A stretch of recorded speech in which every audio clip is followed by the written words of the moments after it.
Her father sold her on a Tuesday, not at an auction, not with any ceremony that acknowledged what it actually was. Dale Voss signed the papers in a back office at First Baptist Church in Harlan, Kentucky, while his daughter sat in the third pew in a white dress she had sewn herself 2 summers before, and the transaction was completed before she ever walked down the aisle. The word nobody used out loud was sold. Every person in that church was thinking it anyway. Her name was Nora Voss. She was 19 years old. The dress had been made for a school dance she never attended because her mother collapsed that weekend and never fully recovered after. She had kept it because getting rid of it felt like admitting something she was not ready to admit.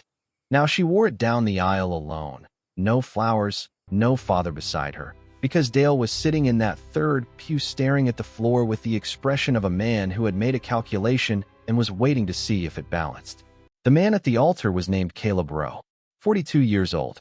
A cattle and horse ranch 40 minutes up into the Appalachian Ridge, land his grandfather had cleared and his father had worked, and that he had now worked alone for 7 years. Nora had seen him exactly twice before that morning. Once at the feed store where he moved through the aisles without looking at anyone, and once across a gravel parking lot where she watched him load fence posts into a truck bed with the quiet efficiency of someone who had long ago stopped needing an audience for anything. Harlan County had its version of Caleb Rowe. Dark, strange, unknowable. The kind of man people build stories around when they have no actual information. What Nora saw at that altar was different. A pressed flannel shirt with cuffs frayed at the edges.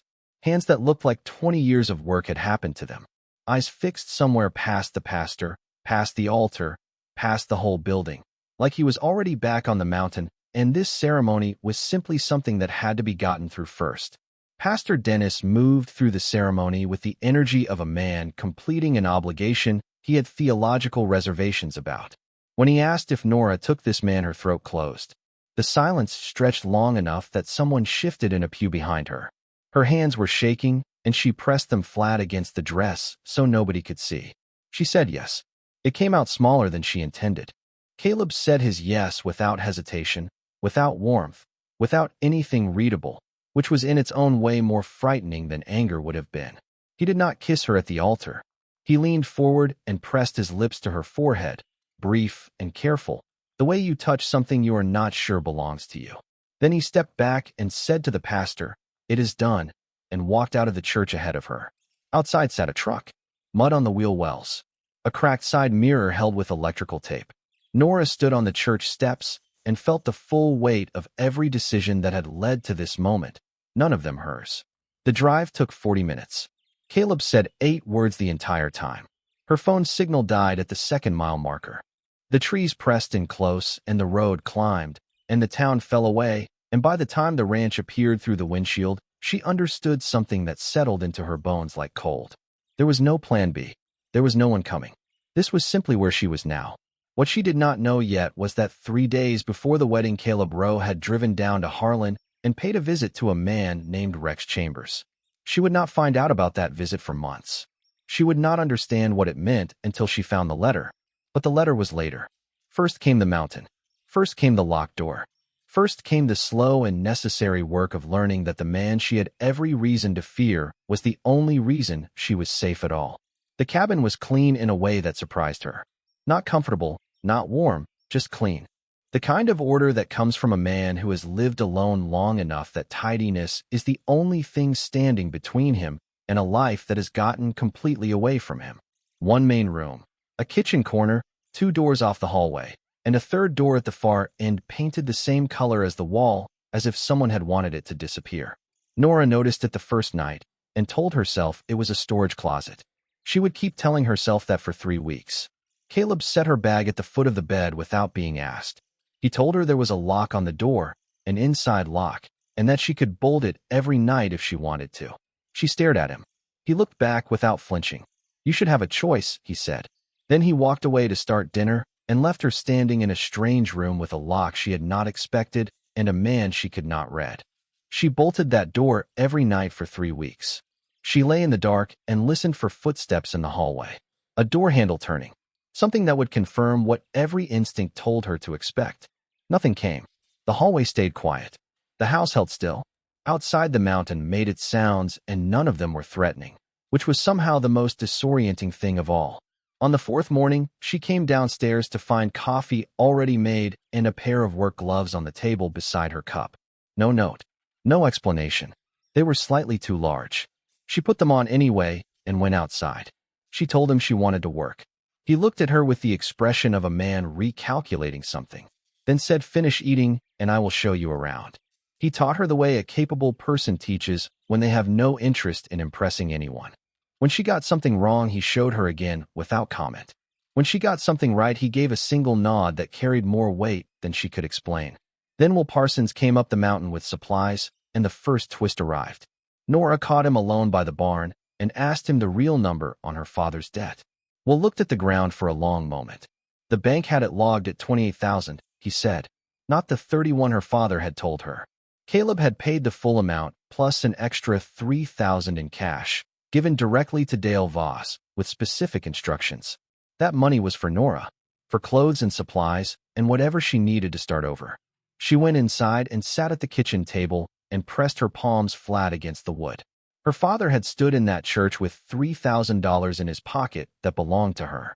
She had arrived on this mountain with one bag, a worn dress, and borrowed boots that did not fit. Every cent gone, kept without a word. She did not cry. Her jaw tightened, and something cold moved through her chest, and she sat very still until it passed into something more useful. Then she stood up and did the dishes because the only thing she had ever known how to do with a fist to the stomach was keep moving. Winter came down from the ridge like a door slamming shut. One morning the world outside her window was white in every direction, and the road to town was gone, buried under 4 feet of snow that had fallen while she slept. The pass would not open for 6 weeks at minimum. She and Caleb were sealed in together on a mountain with 6 cattle, 8 horses, and 3,000 feet of elevation between them and anyone else alive. Something happens to 2 people locked inside a small space when the world outside stops being accessible. The careful distance they have been maintaining stops being possible. Not because they stop wanting it, but because distance requires room, and there was not enough room in that cabin for 2 people to stay strangers through a mountain winter. They found a shape without discussing it. He took the early barn shift. She took the evening. He cooked dinner. She started handling breakfast. He split wood. She stacked it. They moved around each other without collision, learned the other's rhythms the way you learn a room in the dark, by feel and repetition, and the slow accumulation of mornings that look the same but are not. He sat down at the kitchen table one evening with a block of pale birchwood and a set of carving knives, and she sat across from him and watched without asking permission. He worked with complete attention, slow, deliberate strokes, nothing wasted. "Something I do in winter," he said without looking up. "Boats mostly." She watched his scarred hands move over the wood. He said he had made 11 of them. Never quite the same as the first one. His voice changed on that last sentence in a way that was small and specific, the way a voice changes when it touches something it has learned to carry carefully. The twist came on a Tuesday afternoon when a storm closed in hard and Caleb was out checking a downed fence line. Nora was looking for a blanket in the hallway linen chest, reaching toward the back, and her hand closed around something cold and small. A key. Old iron, worn smooth. She straightened and looked at it in her palm, and then looked at the door at the end of the hallway. She stood there a long time. She knew whose grief lived behind that door, and that it was not hers to open. Her feet took her there anyway. The smell came first. Cedar and sealed air, and something preserved so long it had become its own atmosphere. A child's bed along the left wall, the quilt pulled flat and smooth as if someone had stepped out that morning and expected to return. A shelf above the bed with wooden toys in a careful row. 3 blocks. A small fabric bear with button eyes sitting upright at the end of the shelf. And a carved boat. Small, pale, worn smooth along the hull where small hands had held it. The first one. She understood that immediately and completely. Above the bed, carved directly into the wall planks in letters that were deliberate and slightly uneven. Eli Rowe, age 3. Nora stood in the doorway and did not go in. She pulled the door closed and locked it, and put the key back exactly where she found it, and sat down on the hallway floor with her back against the wall, and cried in a way she had not cried since her mother died. Not for herself. For a man who had made 11 boats and could never get the first one right, and did not understand why he kept making them. For a child who had existed and been loved, and had not gotten enough time. For a door locked for 7 years because the man on the other side could not yet decide what opening it would mean. She was at the table with a cup of tea she did not want when Caleb came in from the cold. He looked at her face, looked at the hallway. He sat down across from her without taking off his coat. She told him she had found the key, that she had opened the door but not gone in, that she was sorry. He said she did not need to apologize, and the absence of anger in his voice was the most undoing thing he could have said. He told her about Eli. His voice was level and full the way a river runs level and full, calm at the surface, everything moving underneath. The boy had come early. They had fought hard. A fever in the second week had taken him at 3 years old. His wife had left after, not out of cruelty, just an inability to keep waking up in the place where it happened. And Caleb had stayed, had locked the door, had walked past it every morning and every night for 7 years, telling himself that someday he would be ready. He would have been 13 this February, Caleb said, at the age where he already thinks he knows everything. Something tightened in Nora's throat. Sounds like he would have been a handful, she said. Caleb looked at her. For the first time since she had walked into that church, something in his face moved towards something that was almost a smile. Yeah, he said, he would have been. She went to bed that night and did not lock the door. Spring came in sideways, mud and cold rain, and the exhaustion of a mountain emerging from under itself. Nora worked through all of it, hands and back in the gloves that had become simply hers by now.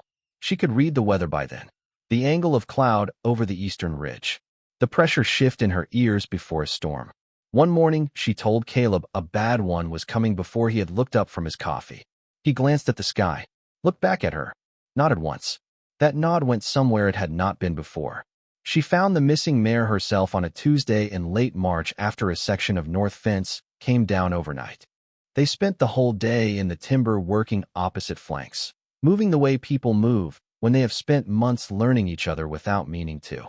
She found the mare in a small clearing half a mile up the ridge and walked toward her slowly, not rushing, not forcing, giving space, waiting, the way she had watched Caleb do it that very first morning from her bedroom window when she had not yet understood what she was seeing. The mare waited. Nora got the lead rope on her and walked her back down. When she came out of the trees, Caleb was mending fence in the lower meadow. He looked up. One word. Good. It was enough. Then the second twist arrived, and it changed the shape of everything she thought she understood. She was looking for a wool blanket in the cedar chest at the foot of Caleb's bed, because he had asked her to find it, and she had said she would. Under the blanket, her hand found an envelope. Old, unsealed, folded once. She picked it up and saw the handwriting on the front and went very still. For whoever finds this after me. A woman's handwriting. Her hands were not steady when she unfolded it. The letter was from Caleb's late wife, written in the months before she left the mountain.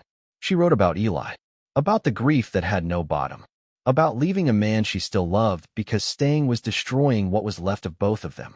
And then near the end, for sentences that made Nora sit down on the floor of that bedroom with the letter in her lap and her back against the cedar chest. She wrote that before the fever, before any of it, Caleb had told her about Dale Voss and his debts and his daughter. She wrote that Caleb had known Dale was going to sell that girl to someone. Had known it for months because Dale had been quietly shopping the arrangement around Harlan County, looking for a taker, and the first man who had shown serious interest was Rex Chambers. She wrote that Caleb had stepped in not because he wanted a wife, but because he knew what Rex Chambers did to women inside a house with the doors closed, and he was not willing to let that happen to a girl he had never met. She wrote, "My husband did not buy her to own her. He bought her to make sure Rex never could." Nora sat on that floor for a long time, the letter in her lap, the mountain holding everything up outside. She thought about Rex Chambers, about what her life would have looked like if Dale Voss had taken Rex's offer instead. Her hands were pressed flat on her thighs, and she was concentrating very hard on keeping them still. She heard Caleb's boots on the porch steps. She folded the letter carefully and put it back exactly where she had found it, under the blanket, in the cedar chest. She stood up and walked out to the main room and looked at the man coming through the front door, shaking cold off his collar, and she understood for the first time the full weight of what he had done and the full weight of the fact that he had never once mentioned it. Not as leverage, not as a reason she should be grateful, not as anything at all. He had simply done it and said nothing and let her find her own way to wherever she was going to land. Something to eat, he said. Yeah, she said. Her voice came out steady. She did not tell him she had read the letter. Not that night. Not the next morning. She carried it the way you carry something that has changed the shape of everything, but has not yet found the right words. She watched him differently now. Not with the careful measuring of those first weeks. With something quieter and more permanent. The way you look at a place you have decided is home, but have not yet said so to anyone, including yourself. Addie Chambers rode up the mountain on a borrowed horse on a Thursday in late April with a bruise along her jaw she had tried to cover, and dark circles she had not slept off. She had married Rex 2 years before. She knew the exact number of times he had hit her. 11. She said it the way you say a number you have memorized, not because you wanted to, but because accuracy was the only power left to you. She said she had left because she wanted to be alive at 30. Caleb came in from the barn, read the situation in 4 seconds, put water on for tea, set a second cup on the table, and went back outside. Nora watched him go and felt something settle in her chest that had been slightly off balance for months. Rex came on the 4th day with 3 men behind him, moving up the road with the urgency of men who have decided they are entirely in the right. Nora stood her ground at the yard fence. Rex's face went red. Before he could push further, Caleb came around the corner of the barn at his usual pace and came to stand beside her without a word. Just stood there, still and quiet on his own land. The specific quality of that stillness had an effect on Rex that no argument could have produced. Rex said it was not over. Caleb agreed with him and told him that today it was. Rex wheeled his horse and rode back down, and the dust settled, and Nora let out a breath she had been holding since she heard the hooves on the road. 3 days later, someone cut 40 yards of north fence in the dark. Clean cuts, post by post, methodical. They spent the entire next day in the timber getting 14 horses back, working without speaking, moving the way people move when months of shared labor have made words mostly unnecessary. The community gathering at First Baptist came on a Wednesday evening in May. Edna Whitfield had called it, framing it as a discussion of values, which everyone in Harlan understood meant Addie Chambers, and what the Rowe Ranch had done by taking her in. The church was full. Rex sat in the back row with his arms crossed.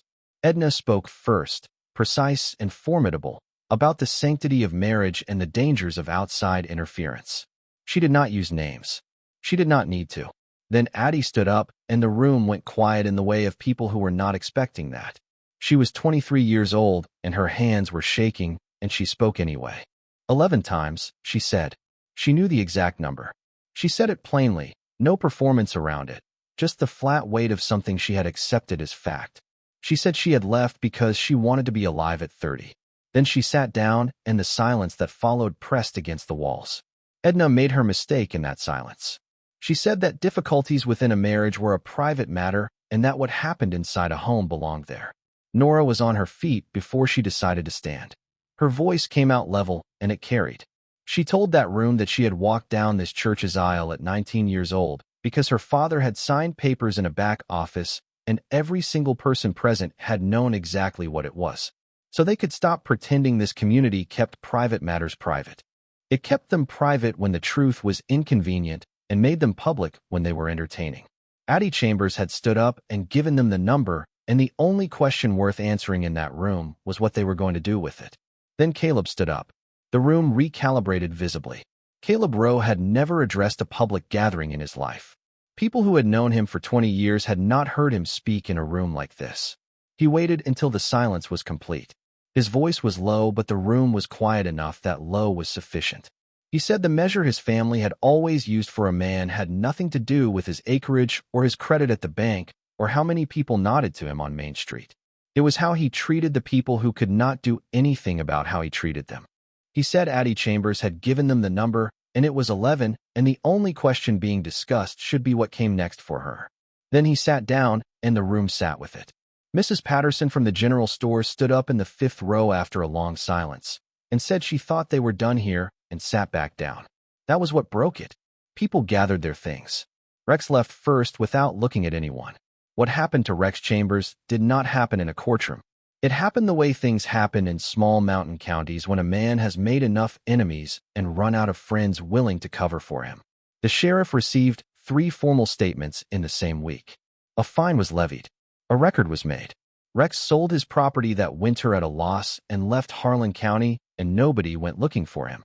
The night after it was settled, Nora stood in the main room and looked at Caleb sitting at the kitchen table with a new block of birchwood and a carving knife.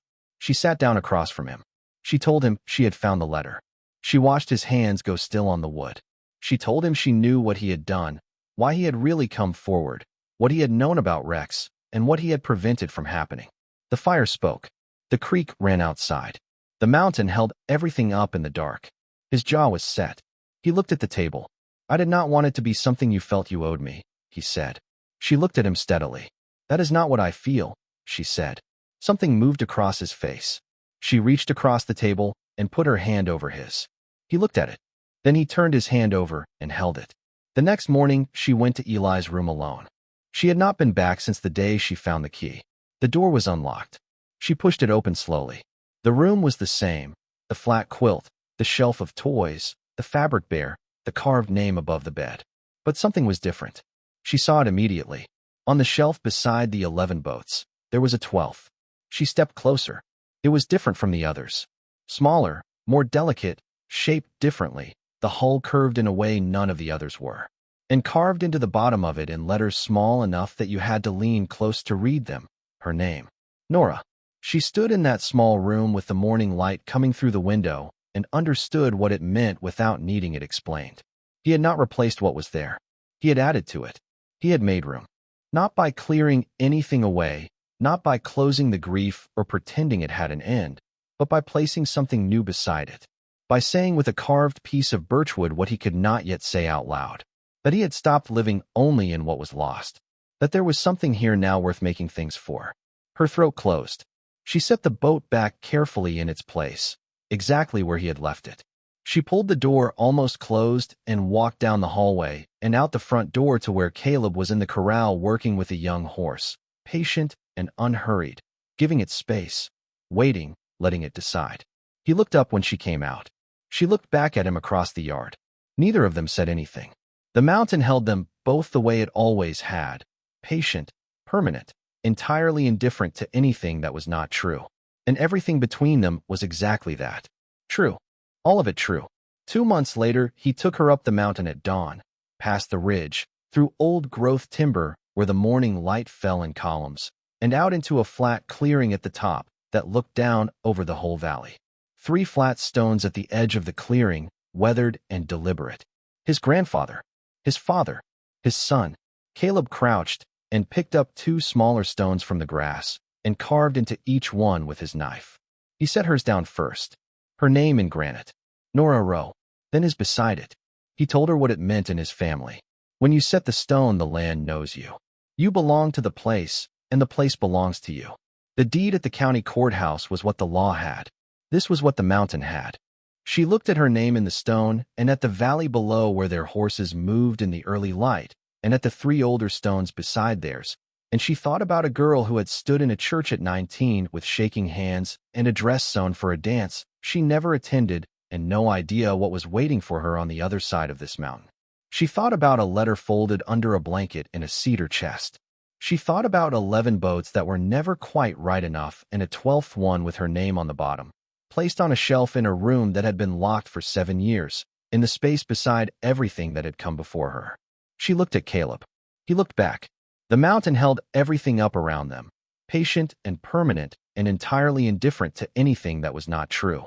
And everything between them, the whole unlikely hard-won, quietly extraordinary thing they had built from nothing, was exactly that. True. All of it true.